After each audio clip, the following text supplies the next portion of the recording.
Welcome to the bold analysis. A day after the High Court nullified appointment of chief administrative secretaries, President William Ruto has reacted to that, and his reaction is a great disappointment to the 50 political beneficiaries of those positions that were created against the provisions of the law. And since the High Court nullified those appointments, saying that there was no public participation was not satisfactory to the provisions of the law, those who actually missed out, those who had been appointed, Millicent Omanga, Itumbi, Evans Kidero, and a host of other politicians that were to benefit from those positions, have been name-calling the judiciary, and even some senior politicians on William Ruto's circle have been calling out the judiciary. But listening to how William Ruto reacted, it sounds very clearly that he does not regret the decision from the court. Today in the morning, during the swearing in of two principal secretaries, the president seems to have arrived in the country for the first time and realized that recurrent expenditure is eating on development budget, something that as political observers we've been saying that it is the biggest challenge with our budget management. This is William Ruto talking. At the moment, we are spending about 46% of our revenues on salaries and wages. The law and best practice demands that we spend 35%. So we are 11% above what is recommended as best practice and what is stipulated in the laws of the Republic of Kenya. That is William Ruto. And in clearly, he's saying the ruling is a blessing in disguise. But however, what has captured the attention of many is a question whether do William Ruto realize the level of contradictions that he makes. You may be tempted to think that he's ill-advised or misadvised because the contradictions are not just too many. Isn't he the man who just the other day supported allegedly salary increment, but on the other side he's saying that we're using a lot of money in paying salaries? If the president is, while reacting in this is the first public speech he was making after that court, after court made that decision, and in the corridors there have been talks that he actually knew what he was doing.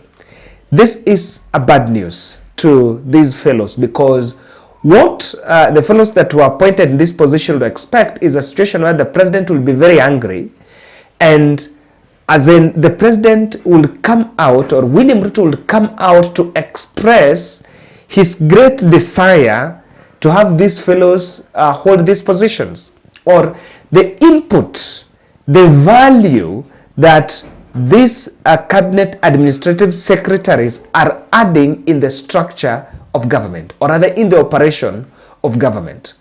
But it seems not to be overemphasizing, and in fact, he's actually stayed clear of directly showing his disappointment to that. And so, you would actually wonder, where does that leave the latest move to appeal? Kindly subscribe to our channel, and also I am reminding you about the last expense for Sarah Tieno. We supported Sarah in this channel last year. Our very first fundraiser was medical bill worth 1.3 million to support her. The lady you're seeing up there, she had suffered acute leukemia and was locked in the hospital for 2 months. So we raised the money here to offset the bill, and we believed she was released from hospital. That was the day they were swearing in of President Ruto, if I'm not wrong, 13th of September. But unfortunately, we lost her on 26th June after a couple of months when she was going through chemotherapy. For people that have been into this space, you really understand this.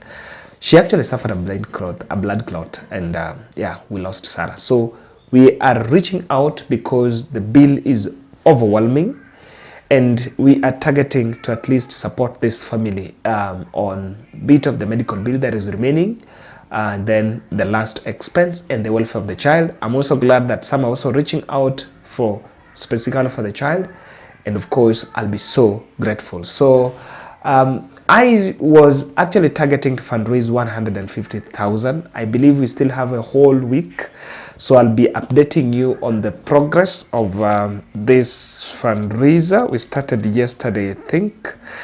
Yes, yeah, I cannot still get the message. I think I'll respond to the next, that how much we shall have achieved. The number is there. Let's just do, I think 50-100 book challenge would go in a better way. We still have like 10 days to do this because we will be finishing next week on Thursday, if I'm not wrong, on Wednesday. Itumbi and the colleagues who think that president is remorseful are very disappointed. He stayed clear of judiciary attacks that have been going on in terms of profiling. And it is very clear here that this CAS positions was actually a long con in the making. I have not been entertaining the talk that Ruto knew of what would befall this process. He appointed, this number was huge. It was actually a huge number beyond the constitutional threshold. Lawyers have been trying to do an interpretation of what this entails, or rather the meaning of this. But it's very clear that the way he reacted to this shows you that the whole thing was a long con. And I think I saw a tweet from Caleb Ramisi, a member of parliament, I think the Ramisi member of parliament, if I'm not wrong, saying that the president knew very well that these positions, he did not need these positions. He went all besank and even breached the law to make these appointments just for political smoothing, to show these people that he really cared and wanted them to get these positions. But as now things stand, I can tell you that if these fellows will come up and complain, William Ruto will say that I meant well and I had an intention to give you these positions, but my hands are tied and the court is what has stopped. And if you want to know that they're not going to put a fight, if the president is not showing disappointment, look at the kind of disappointment that UDA is showing against the finance bill. But you see William Ruto staying clear of that discussion and instead saying that, trying to defend the fact that government is bloated. He is simply telling these politicians that, look here, I am not willing, I don't fancy giving you these positions because the government itself is overwhelmed. That I want to manage the issues of recurrent expenditure and also those of recurrent expenditure and the development. You know, it's true that we are spending more on paying salaries on recurrent than development. So this could have been a high table discussion that William Ruto might have gotten in the corridors and just realized that he's going to use that petition by Okia Omtata to stop this. And maybe it's part of the austerity measures to make sure they reduce that expenditure. The second interpretation of the president's reaction is clear that the public discourse of our expenditure is something that they might be thinking of addressing. My position in this podcast was that it doesn't matter whether we are borrowing more or we are taxing more. Because let me just give it a little of a bearing. The overtaxation policies, the taxation policies in the finance bill were anchored on a principle that we want to fund government operations from our taxes so that we can reduce on the debts. This is because I think William Ruto told the country that we are over borrowing. We've borrowed more, and because we've borrowed more, we are not sitting well. But in real sense, if you look at the books, they're saying there are no public records on debt. You know, the other day there was a request of, let's make the debts public. I think the Auditor General was saying there is no public, the public documents, data on debt is not yet clear. But I said here in this podcast, and people who follow the bold are so clear, that it is not about who is funding government. It is not about whether we are funding government by our taxes or our debts. But so long as we cannot address our expenditure, we cannot address how we are spending the money we have as government, we are not going to get it. So that is why we needed to draw the line. And I even saw the Azimio la Umoja side saying that they don't fancy these positions because we are overburdening the taxpayers. Now, William Ruto has actually scammed, not a scam, but that pressure was mounted on him, and it is coming out clearly that it is something to consider. Lastly, government is overwhelmed. You know, it's some logic. We've not been able to pay some salaries for some month. Yes. We've been struggling with pesa ya wazee, inua jamii. We've been struggling. There's stalled projects. The other day I saw Odoyo Widi saying the way Nyanza projects are stalled. Go to Mount Kenya. Projects are stalled.